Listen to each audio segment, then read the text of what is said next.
What advice would you give to a shipper now? How do they protect themselves, or how do they manage to give themselves agility in the next 12 months?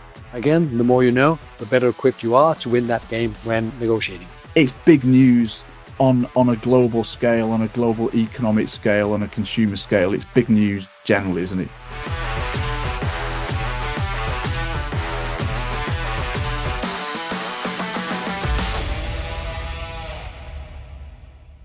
Welcome to The Freight Debate, the ultimate destination for supply chain professionals, logistics leaders, and anyone who's ever wondered what really keeps the world moving. This week's Freight Debate, I'm not joined with my usual co-host, Emily Stausbohr, but we have brought out the big guns as a replacement. So welcome to Xeneta Chief Analyst Peter Sand. Thank you, Peter, for stepping into Emily's shoes. It's an absolute pleasure. I know I stand on the shoulder of giants here, so just happy to be part of the Freight Debate for a first time. Nice Oasis reference there, Peter. Very, very topical. Just for you. Thank you. Okay. This week's episode, we're going to touch on a topic that kind of is always the forefront of shippers' minds in terms of transparency, and that's surcharges, this kind of thorny issue of surcharges. So we're going to have plenty of Peter's insight and expertise on that topic. But before we get on to surcharges, just thought we'd discuss a little bit, Peter, around the news in the past week or so, because cycle moves quick, doesn't it, in ocean container shipping at the moment. You were in the Wall Street Journal last week, weren't you? Yeah, some crazy stuff going on. I mean, and regardless of the fundamentals that we can all agree on are pretty much stacked against the carriers. They fight back. They are fierce competitors in that arena when they go and wrestle the forwarders and shippers.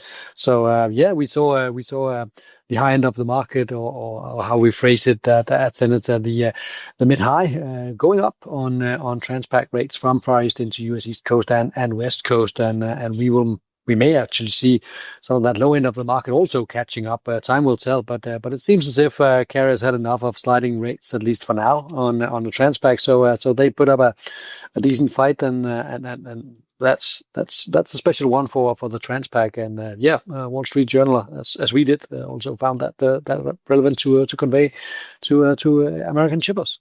Yeah, I mean, in that article in the Wall Street Journal, it was. I mean, that was it. This is at the time, so it was Transpac down 68% from the June high. So as you say, carriers aren't going to kind of. And it's big news. Clearly, it's big news, this, isn't it? And it's big news not just for kind of us in this kind of Xeneta and freight and logistics supply chain bubble. It's big news on a global scale, on a global economic scale, on a consumer scale. It's big news generally, isn't it? You know, this is huge. Yeah, big news will also be when Six Flag Magic Mountain, or whatever they are pronounced, that roller coaster fair park in North America, when they start branding, go and ride the freight rate, right, or the freight rate ride, right. That would be going sharply up, going dramatically down, and it will definitely not keep your stomach calm, but it will bring you in for a serious. Volatile, I cannot say a fun ride, but one that requires expertise, to one that's only for professionals. Yeah, white knuckles. Hang on, right? White knuckles for sure. So, and if you've only been in global logistics or the Transpac container shipping supply chain market for this year, you probably got as much gray hair as I got already in that short period of time, because what a crazy market. Happy just to chat about that also with you today. And let alone the crazy surcharges. That was also an integral part of the high and low in Transpac, as well as any other trade in the market currently. Yeah, and just on this, I mean, you are kind of front and center in a lot of the world's media. But Peter also publishes a weekly ocean market update. So for people that are watching and listening to this freight debate, I would encourage you to go onto the Zeta website, and we also publish it on our LinkedIn, where Peter shares the latest data and his insight. And as you say, the one we published on Thursday, I think it was around that nuance in the mid-low and the mid-high on the Transpac. So really worthwhile. So weekly updates from Peter, free of charge. I can't say fairer than that, can you, Peter? So, right, that's the week in the news. Shall we move on to the main event, which, as I say, is surcharges. And what we kind of want to talk about really is that what is the question to an expert like yourself is a really simple one, actually. What is an ocean shipping freight rate? It's a really simple question, but as we'll kind of see, it's not a very simple answer, is it? And again, as we usually do in the freight debate, this conversation is based on a blog by our senior shipping analyst, Emily Stausball. So if you want to see the charts that we've referred to in the data and the tables, then please go onto the Zanetta website and you can find the blog that underpins this article. But Peter, we're gonna touch on surcharges, and we're going to try and shed some light on it and what this all-in rate is. But it is a difficult subject, isn't it? How does a shipper know what they're paying, whether it's justified, and all those kind of things? We're talking big money here, aren't we? It's a huge issue for everyone in the industry. Yeah, we're talking about an enormous amount of money, and it seems to be sometimes at the discretion of the logistics service provider, whether that's a direct carrier relation or whether it's on behalf of the carrier via a freight forwarder. It's like, okay, let's just fork out surcharges and see if the shippers are biting the bullet, because when do the shippers actually know whether a surcharge is verifiable or not? And how do they actually see this? I mean, we can go on, if this was quiz night down at the pub, we could do forever a last man standing if we were to exchange, okay, Phil, you go ahead and name a surcharge, and I go ahead and name a surcharge, and you go ahead, and we could bounce that back and forth for eternity. I mean, at Senator, we have such a long list of various surcharges that comes into to the freight rate. At the end of the day, of course, everybody's looking at the bottom line, the all-in freight rate. But the all-in freight rate, I mean, it may just be me, but the more details you have on what makes the all-in freight rate, the better you actually prepare yourself for whatever negotiations and for say, more competitive rates. Not only delivering on your budgets in the end, but actually also understanding what am I actually paying for here, than just say the next invoice being mailed at you, and then you just do not know whether these costs are actually spot on or what's impacting them. Exactly. And if we look at Emily's blog, she uses a trade from Southeast Asia to North Europe with average long-term rate, should I say, 2,330 per FEU. But within that rate, you've got EU ETS, the emissions surcharge, you've got fuel surcharges, you've got peak season surcharges, and you've got Red Sea surcharges. So you've got all these different surcharges, but can you kind of explain why is that so difficult for shippers to contend with? What makes it so difficult? Let me bring an example to the table here, because during the critical years of 2016, I think that was probably the worst year for ocean carriers, let alone the 2009 drama in the immediate wake of global financial crisis. At that point in time, carriers were even forking out something they called emergency revenue recovery surcharge. It's like, not making any money, and we need to invent a new term to make you pay us some more money. So at that point in time, obviously also the relationship between carrier, forwarder, and shipper were extremely strained, because, I mean, how can you trust someone that just invents a new word and put $200 to it per box? You cannot, right? So obviously it's different these days. people are more in the know, of course, and those that pay attention to not only our weekly update but also the various blog posts and already perhaps sell and buy freight in the marketplace are aware of Trump tariff wars, are aware of the Red Sea disruption, are aware at least of the main elements, right?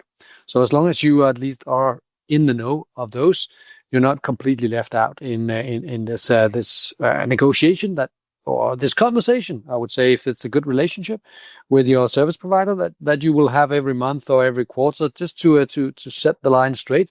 Are we still we as an industry avoiding the Red Sea with our containers, our goods, and our crew and ship? Yes, then we will still be paying the agreed Red Sea surcharge. But in the fortunate event that ships actually go back to the Red Sea as they did 2 years ago, we need, of course, to extract that surcharge from the rate that I'm paying. Getting back to, when is a surcharge verifiable? Yeah. When can you actually say that, okay, this is not carved in stone? This is something that should not be a part of my invoice, when it's no longer the case. Yeah, so I accept that, but and you give that example of kind of that kind of historic example. But if we look at say the Red Sea surcharges now, presumably if you're a shipper on the Transpac to US West Coast, you'll have a Red Sea surcharge on your contract, but your ship doesn't actually transit the Red Sea. So you're still paying a Red Sea surcharge. So presumably there's a little bit of confusion there. But also, is the situation any better? Because if I'm a shipper, and one of the things we keep hearing from Zanetta customers is peak season surcharge, don't we? All the time. It says, why am I paying a peak season surcharge? Because is it too vague? Because the peak season surcharge was applied earlier this year when it wasn't peak season, and now it's peak season, and carriers say, well, it's peak season, you need a peak season surcharge. Do you know, is it me, or where's it, the label's wrong? Is it not? Is it the right label? What's going? I think it's a perfect example of how words can evolve and how definitions may change over time. Because in the minds of most retailers and shippers, peak season is basically around Christmas, and where you bring in your goods in the third quarter to ensure that you're all stocked up and good to make the year with all the goods that you have imported from here, there, and everywhere. But in the minds, or should I say, the adapted and changed minds of the carriers, peak seasons can be almost artificially brought around if they manage capacity extremely tight on certain trade lanes. All of a sudden, they may have utilization running above 90 on their vessels, basically meaning that it's not easy to bring in more boxes on board these ships. Then they may actually invent, hey, it's peak season on this trade lane. It may or may not be real, right? I allude to the fact that smart capacity management can come around in many forms. It can be just an underdeveloped trade lane, not seen that many places these years, but new trade lanes pop up every now and then. And if you are to say adjust demand to meet, supply to meet demand on smaller trade lanes, you cannot just add 10,000 TEU ship on another weekly service, because then you would completely bring that trade lane from a tight balance into a very weak one, and the spot market would collapse, right? So there's you need to see this also in context of what kind of trade lane are you looking at here, right? But from a carrier perspective, they have peak season in January ahead of the Chinese Lunar New Year. Some of them may also event something around 1st October with the Golden Week, blanking sailings in order to adapt also for weaker exports out of the main areas of China in the first week of October. So you can kind of go into micro peak seasons instead of just having that one divine peak season around in the third quarter, right? So, but let me get back to another aspect of yours. Just as I'm beginning to start to feel I'm warmed up now. But you basically also started talking about how come we still see some sort of Red Sea surcharge attached to, say, Far East US East Coast trade lanes? In a normal market, let alone it is far from a normal market these days.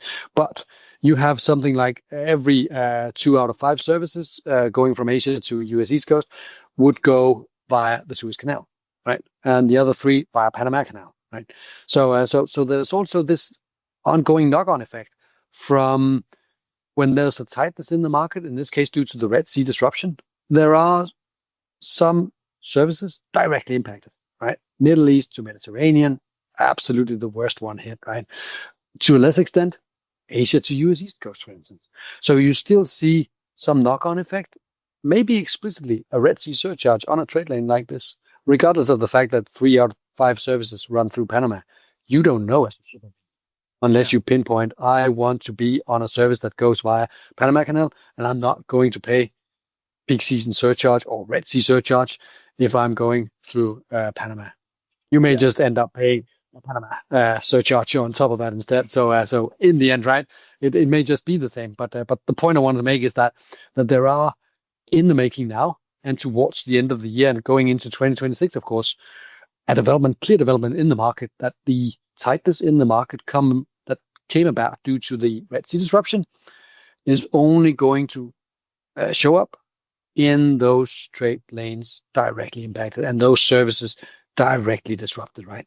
You, of course, as a shipper, should be aware of this also going forward. That fight back, ask the questions that you may not feel fully comfortable with, because it's like last time I checked, Shanghai to Long Beach did not go through the Red Sea. Well, you can probably invent smarter ways of doing it, but something like that. Agreed. So, you could say that actually, okay, so there's going to be so let's say there's a large scale return of container ships to the Red Sea, or there's not, but actually the kind of the trades that aren't operationally impacted directly, you can argue to remove the Red Sea surcharge. But you might still pay the same amount anyway if the carrier says, well, the peak season surcharge is this, or the fuel, well, maybe not fuel, but, another surcharge is this, and another surcharge is this. It almost, because you've talked about peak season surcharge, it almost feels like we should relabel it rather than a peak season surcharge. It's just a busier than usual surcharge. Yeah, that could be a good one. That's what it is. So, it's kind of, the carrier gives you something with one hand, which is removing the Red Sea surcharge, but they'll take it back in the other hand through another surcharge. And looking at Emily's blog, there's a really good example, isn't there, around the all-in rate example, and I'll just quickly kind of share it with our viewers and listeners, Pete, and hand over to you, because what Emily's blog shows is that there's 2 shippers. Shipper A, in their all-in rate, has 2 surcharges within it, and shipper B has 5 different surcharges in it. But actually, because shipper B has a far more competitive base rate, they pay a much lower all-in rate compared to with shipper A, even though they pay more surcharges. So this is my point. I'm kind of giving with one hand and taking away with the other hand. Does it matter? This is a kind of basic question to Peter. Does it matter what surcharges are in it? Because whether it's Red Sea or peak season or however you bake the cake, the shipper pays a price, don't they? So I really like. Why do we need to make it so complicated? Is my question. I guess that's just the game of it, right? And people like that negotiation game, unless it really turns against their budget or their liking, right? So, but you can only really play that good game of poker if you got different hands different cards on your hand to play, and you can only really play that game well if you're also informed about the aspects of the all-in rate. So what kind of surcharges are we here? And then of course you also need to aware that when we're talking about a Red Sea surcharge, it's not one surcharge fits all. Some shipper in the example also that you alluded to before is paying $110 on Red Sea surcharge, while another one is paying $350, right? So that's also I mean, I cannot say shame on you, right? If you do not hackle hard, but shame on you if you don't hackle hard second time around. You are asked to pay a very, very high surcharge, right? Because on our platform we can also go into to the details of, okay, this is probably the average surcharge paid by those that do it, but you should be aware, as we spoke about before in the rate on the Transpac, right? There's a mid high, there's a mid low. Someone is not paying what you are paying. Someone is paying more than what you are paying, right? So not only the number of surcharges, but also the variety and the size of it should be super relevant, and let alone also that something may also change from a regulatory perspective. I mean, we talk about the geopolitical disaster around Red Sea, but coming into to January 1st, 2026, EU ETS surcharge will also slam by 100% on the carriers, and they will of course pass that along as the most natural thing to do, and freight forwarders will help them do so.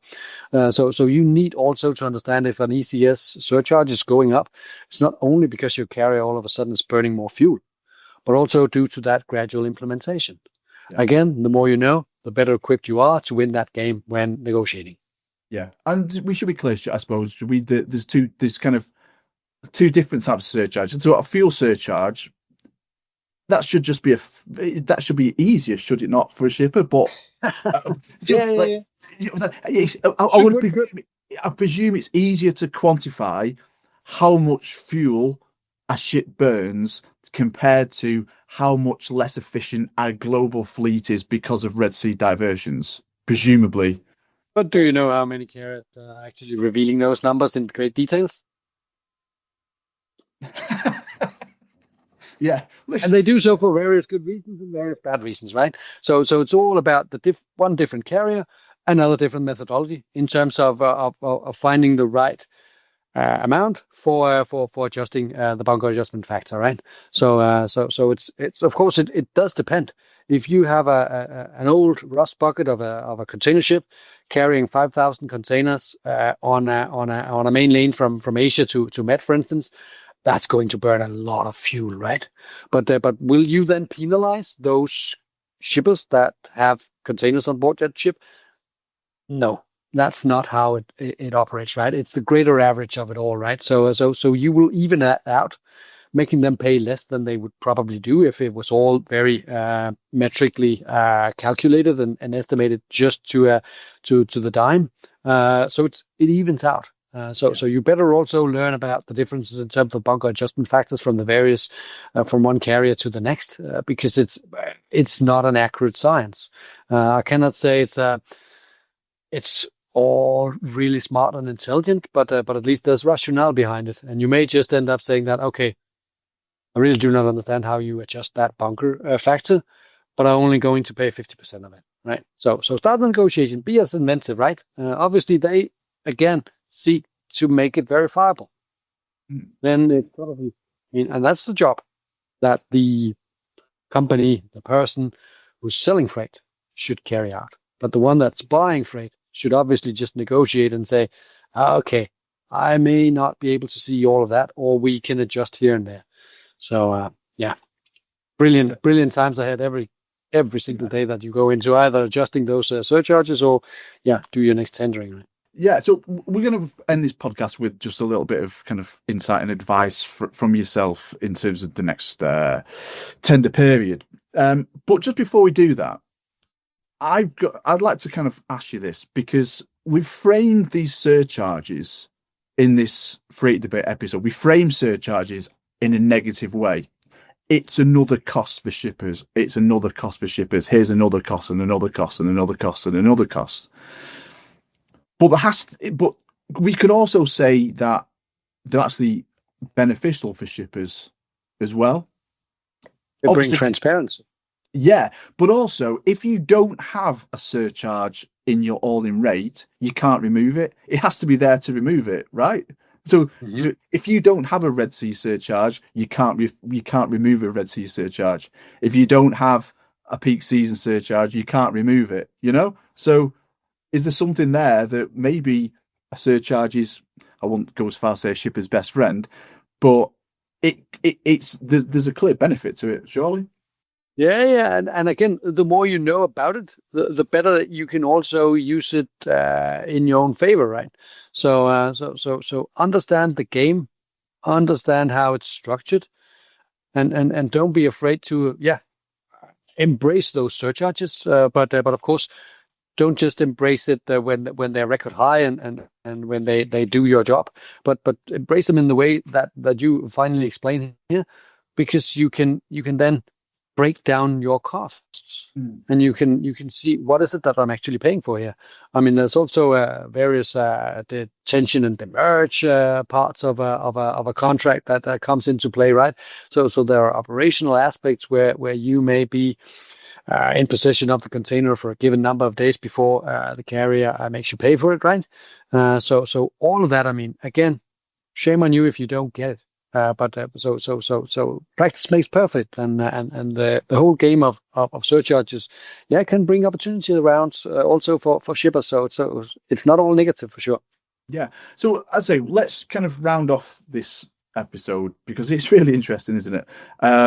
Let's round it off because, as you mentioned earlier, EU ETS ramping up 2026. We've got the USTR port fees, which presumably carriers are going to try and pass on to shippers. Don't see whether, if they can. So the landscape of surcharges is not going to get any easier, is it, for shippers? It's only going to get more complicated and more complex. So what advice would you give to a shipper now? How do they protect themselves, or how do they manage to give themselves agility in the next 12 months because that's what they're doing. They're procuring a contract for 12 months. What do they do now in the tender period to give themselves some kind of agility and protection? Yeah, I think having options around in any contract is always something that you would like. That comes from a shipper's perspective as well as from a carrier's perspective, right? Because you have no agility in your contract if there are no clear options, and you would rather have those baked in to the contract than left out, right? So also we talked about this many times before, in the sense that some shippers may actually see their cargo getting rolled if there's a squeeze on capacity, because they have a fixed all-in rate that is no longer attractive to cater for from a carrier's perspective. So they would rather bring on higher paying boxes from another shipper due to either a different contract or because they sell this box or this space in the spot market at twice the price. So you also want to have options in there in order for you to remain competitive, right? To remain as an attractive shipper of choice from the carriers, right? So I would say ensure optionality in your contract. And by optionality, it also means that don't lock in any surcharge fixed for 12 months.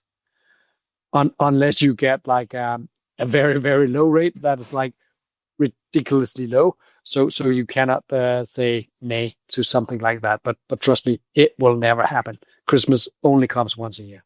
Yeah. So be very much aware that surcharges, they are not carved in stone. They are not fixed across the board for any shipper of any type on any trade. They are unique to you. You may not believe it because it's also conveyed in a message that, okay, we also ask our customers to pay this. Yeah, it rests on you to fight back. And also call the bluff of carriers. We started off on the Transpac. If we go back to the early days of June, we saw the spot market rates jump massively. It was a doubling in a time span of only a few weeks. But it only took shippers 10 days to call the bluff that this is not a peak season. There is no squeeze on capacity. I mean, you may have been a little bit, delayed because it takes time to bring back capacity that was extracted from services. But this is not an eternal well that will just keep pouring money into to the chests of carriers. So we basically saw that massive spike, and then shippers called the bluff. This is not peak season. It's not the third quarter. It may be that we had a few weeks of tag capacity, but it's all gone now. We know that because we have market intelligence telling us. We know that this is actually not what's happening. We are not running into a dark room anymore, right? So be in the know, be aware, and absolutely stay aware. So you can also get the point: is this verifiable or not? Yeah. Sometimes yes is the response to that. Sometimes no. And then of course, be very much aware that there is a big difference between base rate and surcharges and the all-in. So I'll say the more you know, the more confused you may be. But hey, it's a team sport.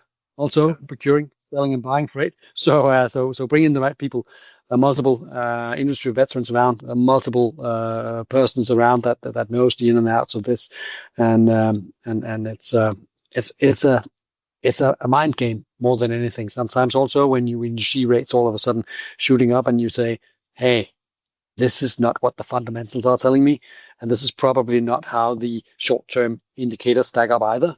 Yeah, that was going to be my final question to you, actually, Peter. Do you think some shippers feel it is a one-way street with carriers? And by that, what I mean is carriers will say it's peak season, or there's been an escalation in the Red Sea, or there's a drought in the Panama, or whatever. And shippers go, well, that's understandable. So yes, there's going to be a surcharge. Do they lack confidence knocking on the carrier's door? Do they lack confidence to knock on the carrier's door when they feel they should have a surcharge removed? And is that just a lack of data? Is a lack of confidence just essentially a lack of data and a lack of intelligence, so that when you do knock on the door, you can say, Mr. Carrier, you need to remove this surcharge because look at the capacity on this trade? Or yeah, I think that's you hit the nail right on this head there with a sizable hammer here, Phil. Because at the end of the day, it's all about relations. But then again, relations can be good or bad. And if you do not have access to a neutral third-party provider of, say, market intelligence, or at least if you are able to call the bluff of your service provider, right, then you will just have to, pray that you're not getting a bad deal out of it, because you may put more to the relationship than else. It's almost like a good or bad marriage, right? So if you call your partner out on doing bad things, then it's not a really good relationship here. So I think it's just a part of a better, closer relationship if you are no longer depending on market intel from the one that's actually selling you the transportation services, right? So because that's a biased relationship, and you got to rely and trust that this is right and accurate, but you have no way to verify whether it is.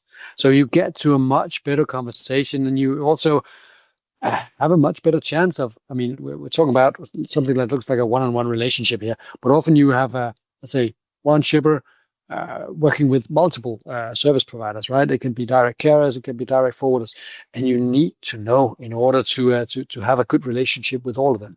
But must always be aware that there are incentives behind, perhaps not telling you the whole truth and nothing but the truth, but just giving out indications, right? So yeah, at the end of the day, know before it's too late. See the red flags in your contracts beforehand if you got access to the right intel, making it easier for you not to regret a contract, or holy matrimony for that matter, if you're into that. Well, wonderful, Peter. And another bit of advice: read your weekly update as well. there's plenty of information there, but it's true, isn't it? And obviously the blog by Emily that I say underpins this episode. That's a really good one. So it's a really good. There is information and there is help out there, and but we know it's successful, don't we? Because our customers tell us that the data is successful. Okay, wonderful, Peter. Very nice. Very nice to have you make it. I think it's your debut on the Straight Debate, isn't it? So absolutely. sterling performance. I think Emily will be back for the next one, but I'm sure we'll have you back on the freight debate in future as well, Peter. So thank you. As I say, if you want to know more about the all the data and the tables and the insight that we just discussed, go onto the Zanetta website where you can read Emily's blog. But if you have enjoyed this episode of the Freight Debate with Peter Sand, please subscribe on the YouTube channel, because there'll be plenty more discussion on the way with Emily and I'm sure Peter. So thank you to everyone for listening and watching, and until the next Freight Debate, thank you very much.